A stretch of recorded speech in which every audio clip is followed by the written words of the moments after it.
Now we've had you and I many conversations on mic, off mic. We did a town Yeah. hall up at Sirius XM, and you Hmm. shared some things. So what are we going to see in this book that nobody knows? Well, a lot of details about what transpired in my life, not just growing up in Hollis, Queens, the relationship I had with my father, which you know about vaguely because you're my sister. So obviously you know a lot of things most people on this planet do not know about me. But obviously you also don't get into those details with other people because you don't bring them down.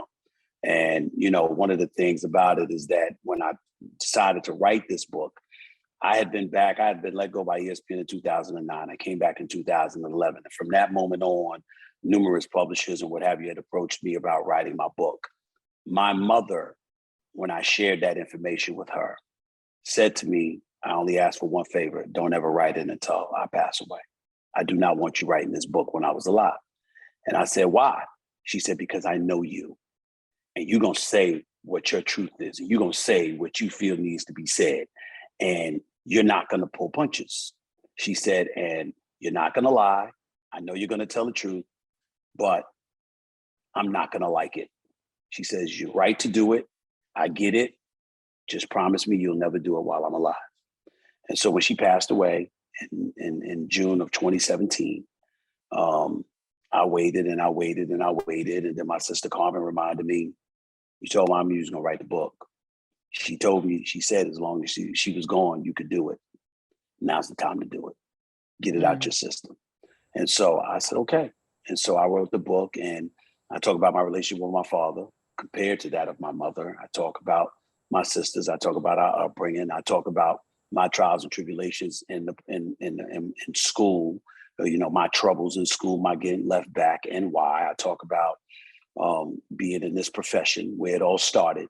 Obviously, some of the ups and downs I had along in Philadelphia and certainly at ESPN, and a lot of details as it pertains to that, what I'm accountable for, what I'm not accountable for, along with the various mistakes that I've made along the way that I learned from that helped propel me to this new height, to these heights. It's a motivational book, in my opinion, because I'm trying to give folks insight into what I've had to go through, particularly going through the minefield that is corporate America as a Black man from the streets of Queens, New York, and just giving folks insight about that game that's out there, constantly compelling you to play it from time to time, how you got to maneuver yourself through that minefield so you can come out on top. Because I've been blessed and fortunate enough to do that myself. And if I don't step back and share the knowledge of what I've learned, what good am I? So I decided to do it. Stephen A., I got a hard question and an easy question. Which one you want Sure. first? Any way you want to give it. I'll go with the easy question first. First of all, a quick statement. The number one individual actor in sports media went to a Black college, full stop. Stephen A. Smith, Winston-Salem State University. That should be acknowledged at all times, right? For anybody who says we don't bring the talent, we certainly do. And frankly, we have the best of the best. But here's the question. I think there's a lot of guys out here now who want to be Stephen A. Smith, right? And we know what you signed for. Big salute. Always happy to see any Black man get that kind of bag. And we've seen your success over the last 15 years. But can you talk about, particularly in an era not only of microwave fame, but anybody can have a TikTok, anybody can have an Instagram and put their take into the world. Can you talk about years spent at the Philadelphia Inquirer and outlets that people have not heard of, writing, actually being a sports journalist, and years in Motel 6s covering these teams? Talk about that, because it's easy to celebrate you for where you are now and people try to leapfrog and get to where you are now. But I need you to explain the road of being that sports journalist next to dudes named Scoop. And this is what they do for a living. Not Scoop Jackson, but you know what I'm talking about. Yeah, I feel you. I appreciate you bringing that up because a lot of people call me Screaming A, and they point to my diatribes and my bombastic tendencies on television, and they act like that's why I'm here. They forget that I was a journalist for 20 years before I ever got to that point. I started out my career as an intern at the Winston-Salem Journal, the Winston-Salem Chronicle, and the Atlanta Journal-Constitution before I ever got a job at the New York Daily News. When I was at the New York Daily News, I was a freelancer. still needing to learn how to write and report before I ran in to an ultimate Pulitzer Prize winner named Karen Hunter, who literally saw me and met me the first day, walked from her desk down to the sports department, wrapped her arms around me, walked me back to her desk, and said to me, I'm here for anything that you need, and literally taught me the do's and don'ts of journalism. This is why we go back. People don't realize Karen and I, we sit up there and we argue and debate and all of this other stuff. But at the end of the day, rest assured, I'm losing. I ain't winning, because whatever I learned, it started with people like her. And so when you have that going on and that's your foundation, everything springboarded from there. I went from the New York Daily News as a freelancer to being a part of the high school sports department. After I got selected for the Met Pro internship program with the New York Daily News and the Los Angeles Times, they brought in about 3,000 candidates. It was about 24 people. They offered me the job. And because they offered me the job, because I had 250 published clips before I even graduated, the New York Daily News came in and said, we don't want to lose you, and kept me. And oh, by the way, they asked a couple of people, should they keep me? And one of those people was Karen Hunter, who helped get me started. So then I went there. I was there for 14 months, broke a couple of big stories, ended up getting picked up by the Philadelphia Inquirer because the Philadelphia Daily News wanted me. I was at the Philadelphia Inquirer for 17 years, and I started off as a college writer, to ultimately becoming a college writer that covered Temple, to a backup NBA writer, to an NBA writer, and then after that, I was covering the backup, NBA writer. Then I was an NBA columnist, and then I became like the 21st African-American in this nation's history to become a general sports columnist. So I paid my dues, and I pounded that pavement. I lived off of tuna fish and Kool-Aid when I was working for the Greensboro News and Record as an editorial assistant, making $15,100 a year, literally living off of tuna fish and Kool-Aid and an occasional bowl of cereal, and that was all. So Wait, all hold up. What kind of mayonnaise you using in that tuna? It was the regular, Heinz. Hellmann's? It was the regular kind. Yeah, Hellmann's. Hellmann's. Okay, all right, because Hellmann's. That's right. Exactly. That's right. And sometimes I was fortunate enough to have some crackers and all of that other stuff. I didn't have enough money to pay to drive back to New York because of the tolls and the gas. I couldn't afford it. And so that's where I come from. And so when people look at me and they talk about where I'm at, my attitude is that, especially, I will be openly honest about it. I'm sensitive when Black folks do it.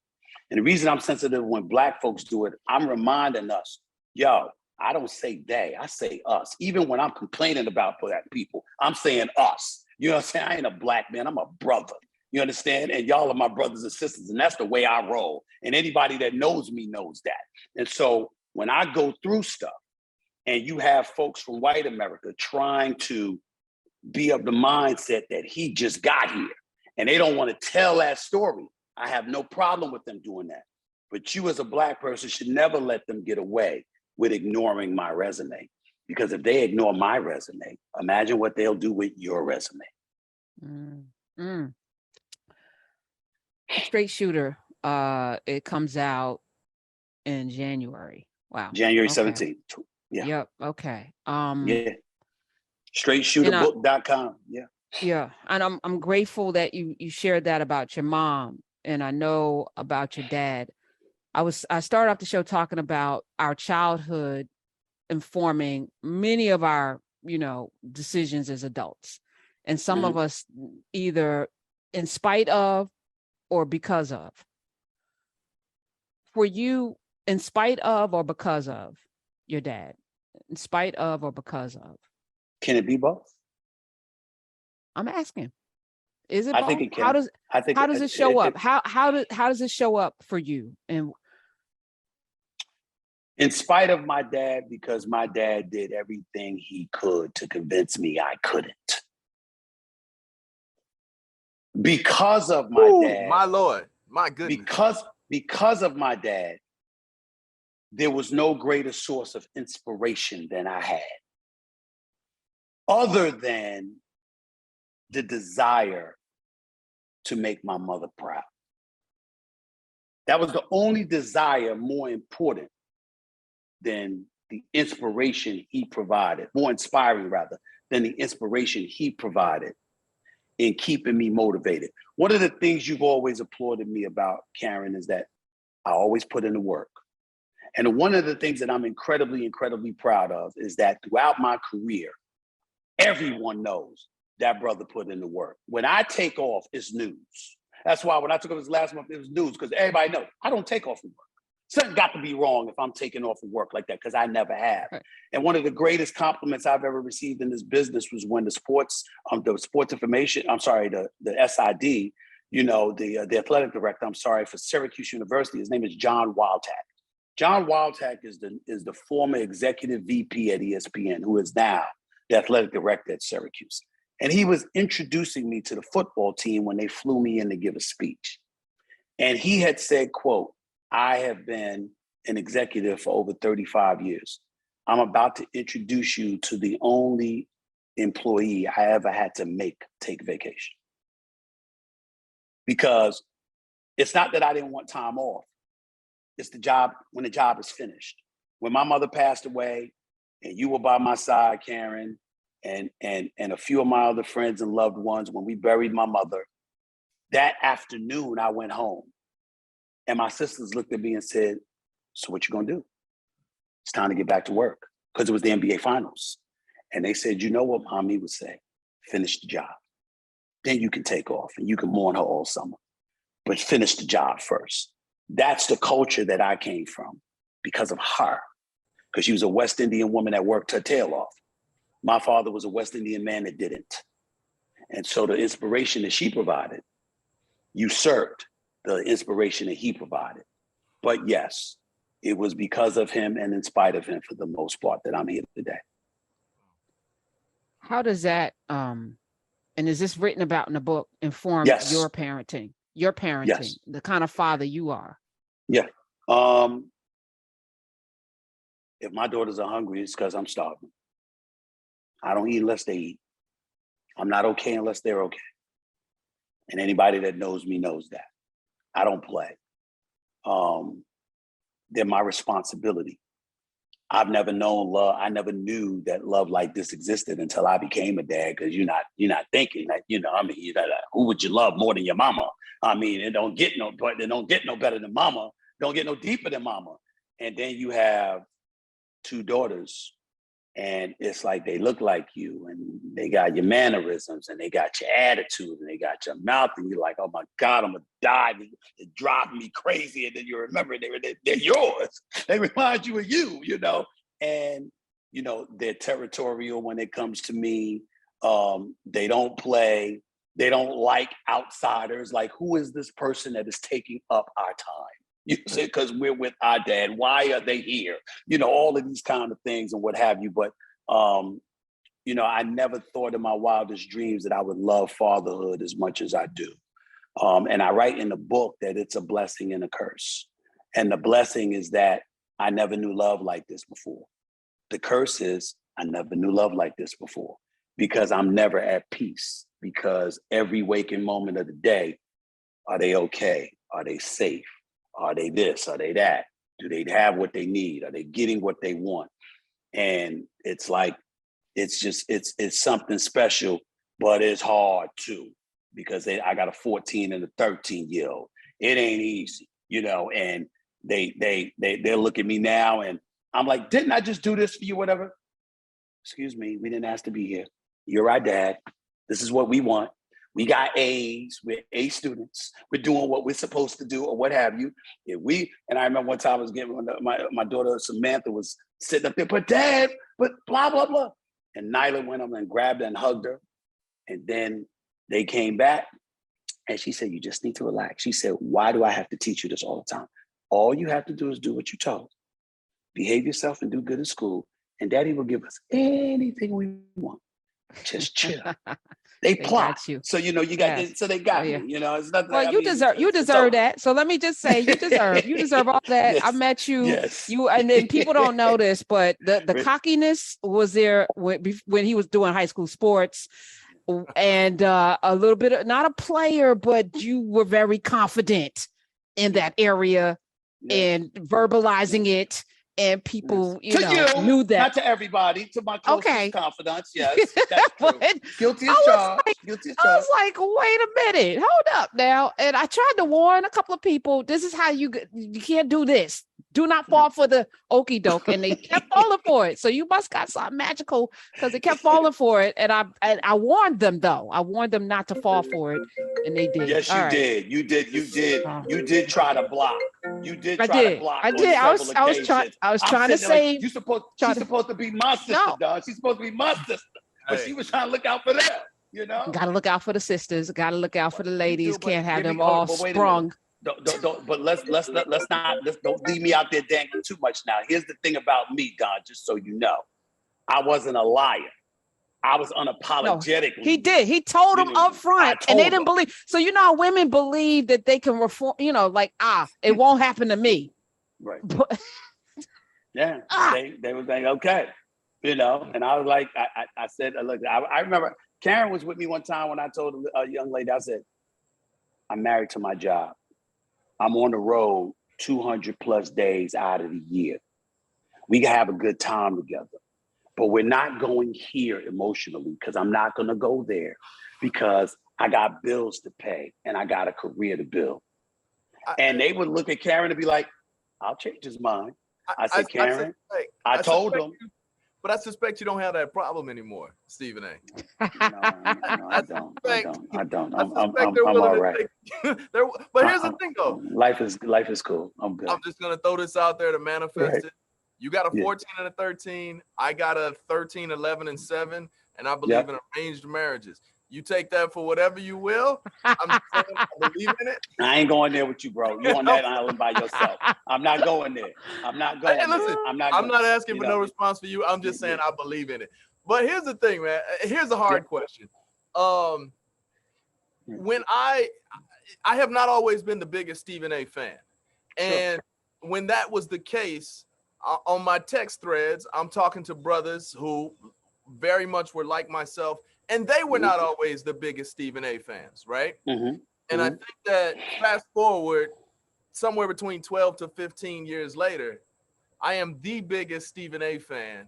And I think that has a lot to do with I am much more detached from white respectability than I was at that time in my life, right? So at 42, I'm different than I was at 28 and 30. Sure. And trying to figure out corporate spaces as a black man. And now that I'm approaching the goal, which is freedom, being a free black man to the extent that that's possible in this country, I'm a bigger fan of Stephen A. Smith than I was. Well, I will say Here's my this. question. How did you summon the courage to be essentially a free black man so long ago, before it was really examples of that for us?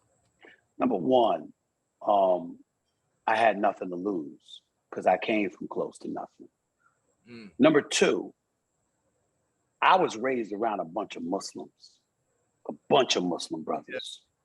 And I believed in being a rebel with a cause. You know, the religious connotations aside, I'm talking about this is the truth. You got the microphone, tell it.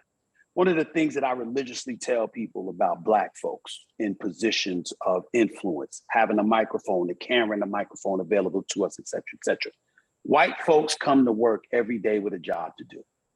Black folks come with a responsibility. Karen Hunter does not have a sports show.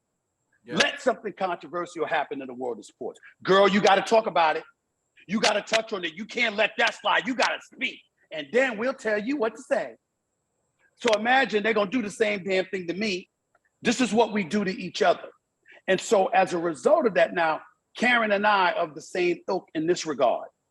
We're free thinkers. You ain't telling us what to think and how to feel. You can tell us what you think and how you feel.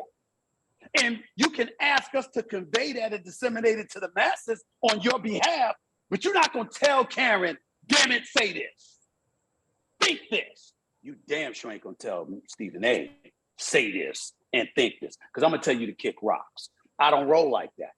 I'm gonna think for myself, but I do feel an inherent responsibility to make sure that even if I disagree with my own, that I express and speak on behalf of those from my community who feel a certain way, because I got love for us, and I understand that our biggest impediment in our eyes is the fact that we've been voiceless for so long. We haven't been treated fairly. Equality hasn't been a part of things. We've been marginalized and pigeonholed and demonized and all of those different things. So hell with that. I'm going to make sure folks know where we stand and how we feel, even if I disagree with us. That's the obligation that I feel. So when you talk about you and your friends and how y'all once thought about me, I never gave a damn, because my whole attitude was, let me get in a room with Don and all those fellas, and let's have a real conversation as brothers amongst one another. Let me tell you all I knew. Let me tell you what I held back. Let me tell you what I said, what I know privately compared to what I said publicly. Let me highlight for you these minefields that I had to maneuver my way through just to get out what I got out. And let's see how you feel about me then. Because I know things that you might not know because I'm in it at that particular moment, and I got access to information you might not have access to. So I never am offended by it. I don't blame people for their feelings, but I'm always confident that if I got you alone one-on-one, and I told you what I knew, you feel differently. I can vouch to all the bro. That is true. I mean, if you've ever thought, what is the Stephen A. thing an actor? Is he playing it up? It's not. This is our first conversation, right? And we're not in the same space, but it's authentic AF, as the kids say. Listen, you got, and it's also about the importance about who you surround yourself with. I've known Karen for 30 years. Yeah. 30 years. We just had a little discussion yesterday. And what she said, I want to tell you, I need to talk to you. I want to tell you how I feel. That's how we roll. You see what I'm saying? I mean, when you have people around you who hold you accountable, who have intellect and intelligence and sense, and they're about doing stuff, and they're a part of your inner circle, when they speak, you listen. Even if you disagree, you have no choice but to listen. And you get better and you get sharper, because you surround yourself with people that are about something. And that's what I strive to do. 866-801-8255. Stephen A. Smith is here. The book is Straight Shooter, comes out January 17th. It's a memoir of second chances and first takes. You write about, I know this because we've talked about it, you've talked about it publicly, being left back and what impact that had on you. Did you carry that? And it's not shame, because you know what happened and why. But was that always something in the back of your mind, in the recesses of your mind, that you had to prove to yourself that? Yeah, I mean, for years, I mean, I had a teacher once that sat up there and he told my mother, your son is no dummy. He just drifts. He said, but when he locks in and he pays attention, nobody's sharper. And I realized that, and that propelled me. But where it affects me is that, listen, right now I own my own production company, Mr. SAS Productions. There are things that I don't have to be involved in, but my history of not knowing because I couldn't comprehend stays with me to such a degree to this very day that as a result, I'm a part of meetings. I make sure that I know my share of information because I don't want to be the dumbest person in the room. I don't mind hiring and retaining people who are smarter and more knowledgeable than me that in certain respects because they work under me. But the flip side is I can't be clueless. I got to make sure I do my homework, that I can speak intelligently, that I can have an intelligent conversation and we're volleying ideas back and forth with one another and they're not talking over my head.